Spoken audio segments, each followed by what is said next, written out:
മെൻസസ്സുള്ള സഹോദരിമാർ നോമ്പെടുക്കാൻ പാടില്ല, നിസ്കരിക്കാനും പാടില്ല. എന്നാൽ നോമ്പ് പിന്നീട് അവർ ഖളാ വീട്ടണം, നിസ്കാരം അവർ ഖളാ വീട്ടേണ്ടതില്ല. കാരണം എന്താണ്?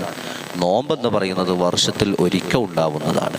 നിസ്കാരം എല്ലാ ദിവസവും ഉണ്ടല്ലോ, അതുകൊണ്ടാണ് നോമ്പിനെ പിന്നീട് അവർ ഖളാ വീട്ടണമെന്ന് പറയാൻ കാരണം. മെൻസസ് എന്ന് പറയുന്നത് ഹാദാ അംറുൻ കതബഹുല്ലാഹു അലാ ബനാത്തി ആദം, ആദം നബി അലൈഹി സ്വലാത്തു വസ്സലാമിൻ്റെ മക്കളുടെ മേൽ അള്ളാഹു തആല നിർബന്ധമാക്കിയ ഒരു വിഷയമാണ്, ഒരു കാര്യമാണ് മെൻസസ് എന്ന് പറയുന്നത്.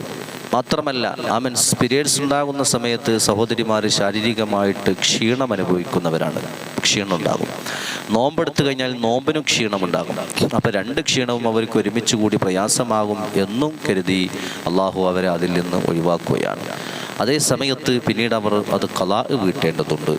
ആദ്യമായിക്കൊണ്ട് മെൻസസ് ഉണ്ടായത് ആദ്യ പിതാവാകുന്ന ആദം നബി അലൈഹി സ്വലാത്തു വസ്സലാമിൻ്റെ അവിടുത്തെ ഭാര്യയാകുന്ന അല്ലെങ്കിൽ നമ്മുടെ ഉമ്മയാകുന്ന ഹവ്വാ ബീവി റളിയല്ലാഹു തആല അൻഹയ്ക്കാണ്.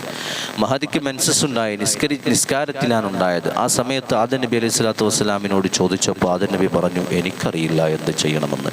ഇങ്ങനെ സംഭവിച്ചിട്ടുണ്ട്, ഞാൻ നിസ്കരിക്കണോ നിസ്കരിക്കണ്ടേ എന്ന് ഹവ്വാ ഉമ്മ ചോദിച്ചപ്പോൾ ആദം നബി പറഞ്ഞു, എനിക്കറിയില്ല. ജിബ്രീൽ അലൈഹി സ്വലാത്തു വസ്സലാം വന്നിട്ട് അദ്ദേഹത്തോട് നമുക്ക് ചോദിക്കാം. അങ്ങനെ ജിബ്രീൽ അലൈഹി സ്വലാത്തു വസ്സലാം കടന്നു വന്നപ്പോൾ ജിബ്രീലിനോട് ചോദിച്ചു, എൻ്റെ ഭാര്യയ്ക്ക് ഇങ്ങനെ സംഭവിച്ചിട്ടുണ്ട്, നിസ്കരിക്കണോ നിസ്കരിക്കണ്ടേ? ജിബ്രീൽ അലൈഹി സ്വലാത്തു വസ്സലാം പറയുന്നു, എനിക്കും അറിയില്ല. ആ സമയത്ത് അല്ലാഹു തആല ആദം നബിക്ക് വഹി അറിയിക്കുകയാണ്, ഓ ആദമേ, അങ്ങയുടെ ഭാര്യയോട് നിസ്കരിക്കണ്ട, നിസ്കാരം ഒഴിവാക്കട്ടെ എന്ന് അവളോട് പറയണമെന്ന് അല്ലാഹു തആല ആദം നബിക്ക് വഹി അറിയിക്കുകയാണ്. അതുപോലെ തന്നെ നോമ്പെടുത്ത സമയത്തും മഹദിയായ ഹവ്വാ ബീവി റളിയല്ലാഹു തആല അൻഹക്ക് മെൻസസ് ഉണ്ടാവുകയാണ്. ആ സമയത്ത് ആദം നബിയോട് ചോദിച്ചു, ഭർത്താവാകുന്ന ആദം നബിയോട് ചോദിച്ചു, ഞാൻ എന്ത് ചെയ്യണം?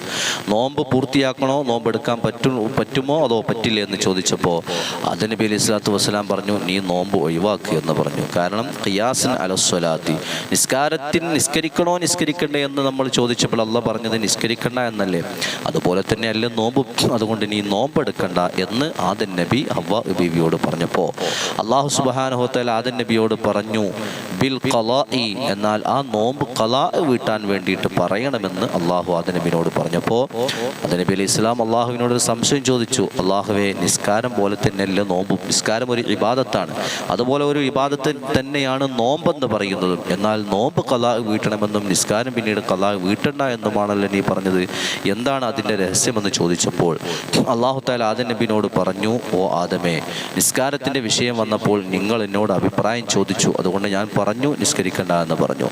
അതേസമയത്ത് നോമ്പെടുത്ത സമയത്ത് പീരിയഡ്സ് വന്നപ്പോൾ നിങ്ങൾ എന്നോട് സംശയം ചോദിച്ചില്ല, നിങ്ങൾ സ്വന്തമായിട്ട് തീരുമാനമെടുക്കുകയാണ് ചെയ്തിട്ടുള്ളത്.